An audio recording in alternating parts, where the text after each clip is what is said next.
Doutora Adriana Filardi, vamos falar um pouquinho sobre a área trabalhista, né? A área trabalhista que tem interferência direta na vida das pessoas, Sim, né? A sim, importância da área do direito do trabalho é muito grande, né, doutora? Sim, é importante, assim, e o trabalho, ele vem com a história do homem, da humanidade. Sim. Né? Então, vem lá, tem os criacionistas, tem até na Bíblia, no comecinho da Bíblia, lá em Gênesis já fala do trabalho.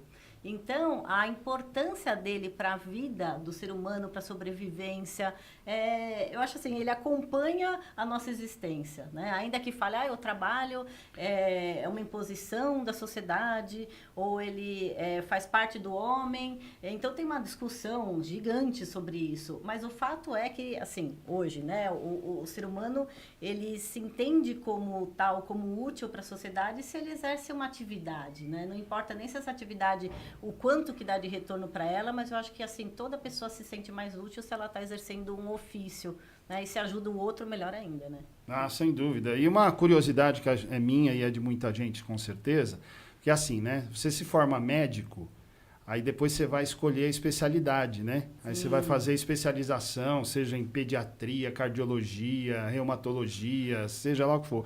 Não, na área do direito também é assim, quer dizer, você se forma bacharel, vira advogado quando passa no exame da ordem, Exato, não é isso? Exato. Né? Aí pode exercer a profissão. Sim. Mas a escolha do caminho, se vai ser trabalhista, previdenciário, cível, de direito de... Enfim, como é que é? É depois? Você tem que se especializar ou você já sai da faculdade pronto para fazer isso? Não sai, né? A faculdade, ela dá uma noção em todas as áreas, né? E daí, a hora que você sai da faculdade, costuma-se fazer um estágio antes. Aí, cada um vai escolhendo o caminho. Tem profissionais que acabam fazendo um pouquinho de cada, até ver qual tem mais habilidade, qual tem mais aptidão e mais gosto para dar seguimento. Né? Agora, assim, normalmente se sai da faculdade, passa-se no exame da OAB e, a partir de então, começa a fazer especialização. Agora, é obrigado a ter uma especialização? É desejável e importante. Né? Tanto que no escritório, cada um lá tem a sua especialidade, tem pós-graduação e tudo mais. Mas não é obrigatório.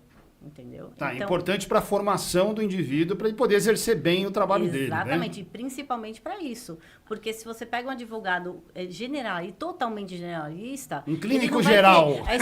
Exatamente, ele não Né? vai ter especificidade para atender aquele cliente que tem uma demanda trabalhista, por exemplo, específica. Como é que vai fazer? Então, você pega um generalista que ele não sabe exatamente daquele caso. Então, ele não vai atender de uma forma tão boa, entendeu? E também o direito, ele é muito amplo, né, doutora? É impossível um profissional conseguir ter amplitude de conhecimento em todas as áreas, Exato, né? exato. Por isso que é importante. A gente, pelo menos no escritório, entende que a gente cada um tem que ter uma área específica, entender do geral, né? Que é a regra, né? A Constituição Federal é para todo mundo, né?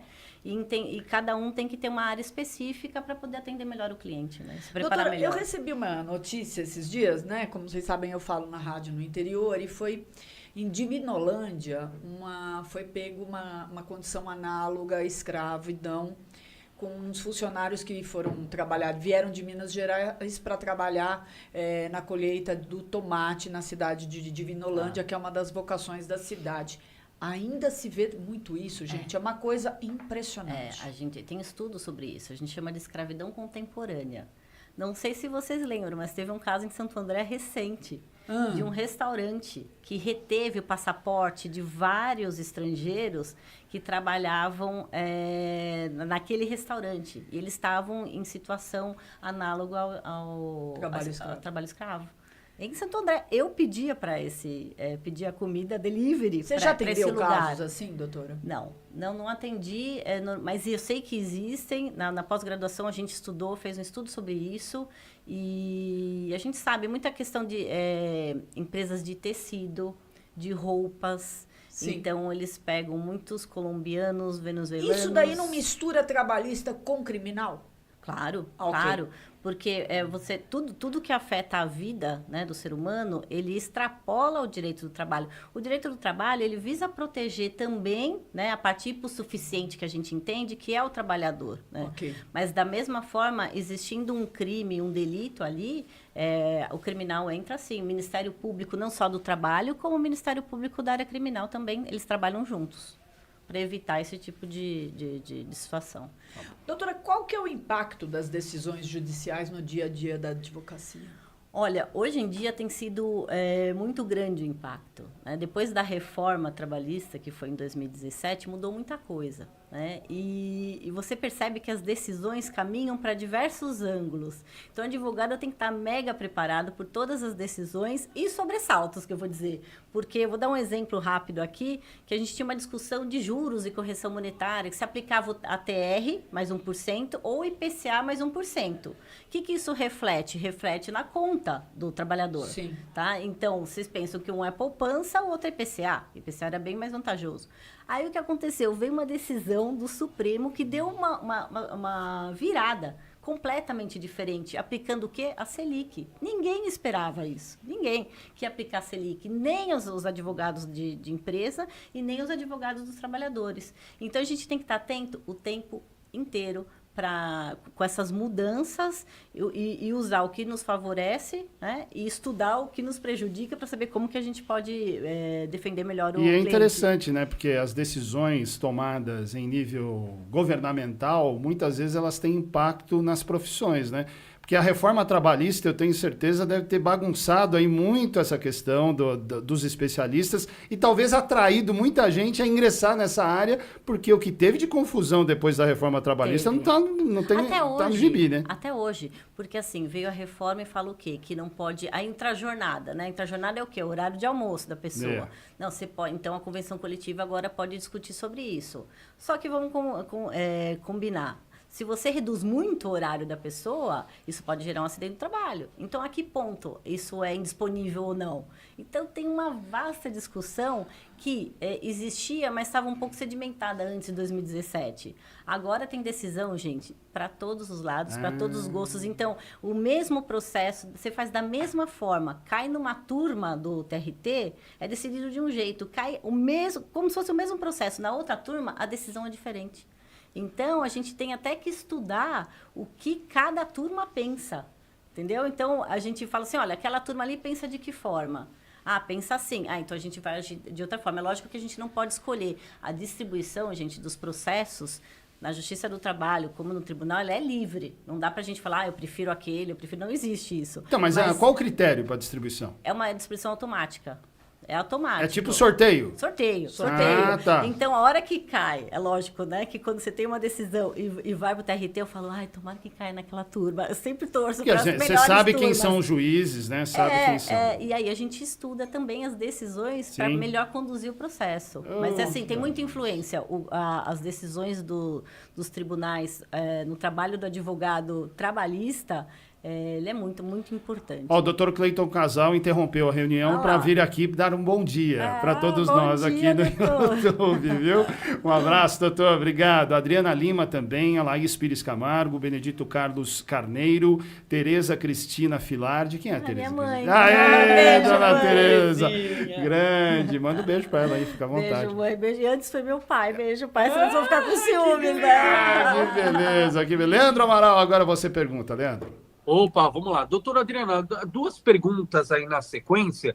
Primeiro, para o jovem advogado, a área trabalhista dentro do direito tem atraído? É uma área que desperta aí o interesse e o engajamento do jovem advogado? E na sequência, qual o maior desafio hoje da área trabalhista no direito?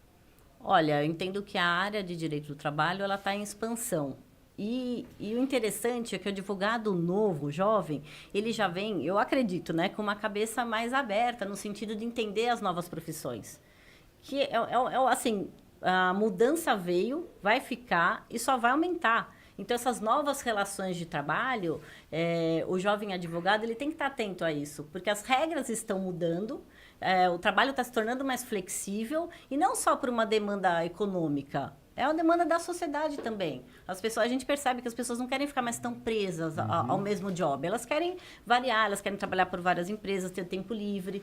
Então, o jovem advogado que perceber isso e conseguir aliar o conhecimento dele à tecnologia, eu entendo que é um campo muito vasto e tem muita chance de êxito, sim.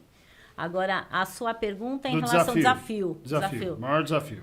Maior desafio hoje são as mudanças na legislação. e nas decisões divergentes dos tribunais. Porque um dia a gente se pauta por uma decisão, daí passou um mês, mudou. Abre brechas difíceis, Muitas brechas. Então, a gente tem que estar muito atento. E o que acontece? E a gente percebe que está tendo muita flexibilização do direito do trabalho. Então, as garantias constitucionais, convencionais... Vou dar um exemplo para vocês. Eu estava fechando a minha tese de mestrado, no dia... Não deu ainda? Deu. Mas no dia que eu estava lá fazendo a conclusão, resolvi pesquisar um negócio. Naquele dia, tinha saído uma matéria da Comunhão Europeia que tinha decidido sobre o tema, que era a questão da subordinação do trabalho sobre plataforma, dos Ubers. Ok. Então, eles vieram com uma decisão, a União Europeia decidiu aquele dia sobre um tema que eu estou estudando faz mais de um ano. Aí eu falei, gente, não é possível, não é possível. Então, mudou. E isso reflete no mundo inteiro. Então, isso é interessante também. Com a globalização, uma decisão que acontece lá na União Europeia, que eu estou dando esse exemplo, eu já vi no mesmo dia, né? E o mundo inteiro já está olhando para aquilo e vendo, nossa, como que o Brasil vai regular isso? Se lá já regulou desta forma, será que vai dar certo? Será que não vai? Então, é interessante que os países, a gente consegue se espelhar de uma melhor forma nos outros países e tentar extrair o que é melhor. Né? Agora, o desafio é grande, viu? Doutora Adriana, falando em questão de juiz que decide de um jeito, de outro, né? Tem uma questão importante do fundo de garantia lá no Supremo, né? Tem. Parece que vai ser decidida semana que vem, se ninguém pedir vistas de novo. Então, o ministro Cássio pediu, né? Então, em abril. E aí, mas o julgamento está marcado para a próxima semana. Porque agora tem prazo, né? Antes não tinha, né? Você podia pedir vistas e aí era o vai da valsa. Podia ficar lá 10 anos, né? Mas agora não fica 10, mas fica mais. Assim, não fica uns 10, mas fica um estendido. Assim, esse prazo não é tão... prazo para advogado... Não era 90 dias? Prazo para advogado é peremptório, ou seja, você não faz, dançou. Então. É igual o portão do Enem, fechou, já era, entendeu? Esse é o prazo para advogado. Para juiz, não? Mas para juiz é um pouco mais flexível. Tá. Juiz então, nunca tem prazo para nada? Tem. Não, gente, eles têm prazo. E outra coisa, eles são cobrados. Então, eles têm corregedoria. No caso da trabalhista, mas para no geral? No geral. Qual que é o prazo CNJ, eles têm CNJ. Então, eles têm que apresentar estatística de dados. Se você entrar lá no TJ, tem lá a estatística de cada assim, vara. uma ação que está na justiça há tantos Pode demorar, anos. sim. Mas o juiz, ele tem um prazo máximo. Não, tem um prazo legal. Deferir ou dar uma sentença. Tem um prazo legal. 30 dias, dependendo do caso. Mas o que acontece? Demora porque acaba tem recurso, aumentando. né? Demora não, mas tem recurso, mas tem processo que fica 2 anos aguardando recurso. No TST. Tem outros que é em 1 ano. Tá, mas fala sobre esse do fundo de garantia. O que vai ter novidade agora? O que vai acontecer? Vai sair a decisão do fundo de garantia.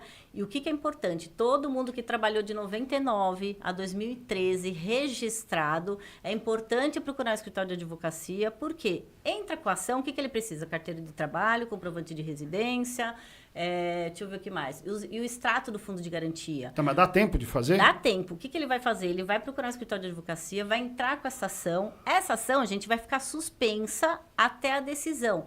Mas por que é importante ele entrar? Porque se vier uma decisão falando, olha, eu só vou deferir o direito para quem já entrou com a ação, quem não entrou... Ele está ali, ele está inserido. Quem não entrou, dançou. Então, mas nós estamos falando aí do quê? De diferença na correção do saldo, não é isso? A gente não estava falando, você estava dando falou exemplo da TR. É esse? É exatamente, parecido, não é exatamente a mesma coisa. Por quê? Porque cada justiça decide de um jeito.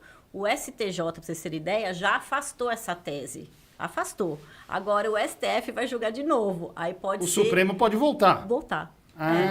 Mas entendeu? isso significa, então, que tem muita gente que pode ter dinheiro para receber. Exato. Se o STF julgar favorável, vai ter um impacto gigante, né, nos cofres públicos. Mas, de qualquer forma, é um direito que a gente entende que é devido.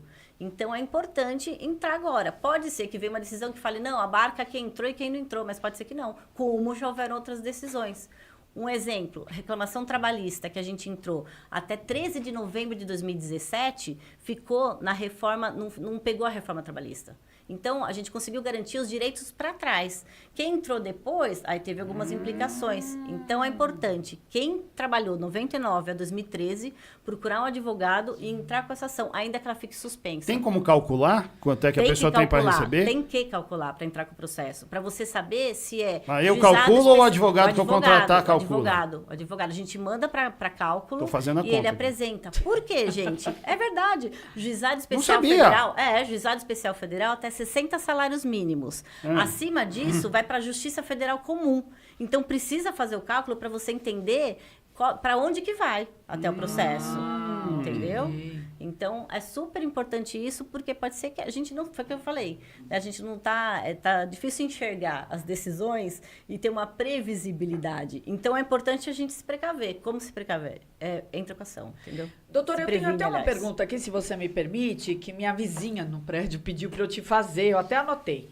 Tendo um direito... Não, perdão. Trabalhadores formais com CLT têm o mesmo direito do informal? Não, é bem diferente. O que acontece hoje? A gente tem mais de 1 milhão de trabalhadores, eles estão na informalidade com trabalho sobre plataforma, seja de motorista ou de entregador. Mais de 1 milhão no Brasil. E agora o que acontece? Os formais são o que a gente conhece da CLT, que sempre tiveram aqueles mesmos direitos. Então, aviso prévio, 13º, férias, deixa eu ver o que mais, FGTS, INSS, esses são os formais. Né?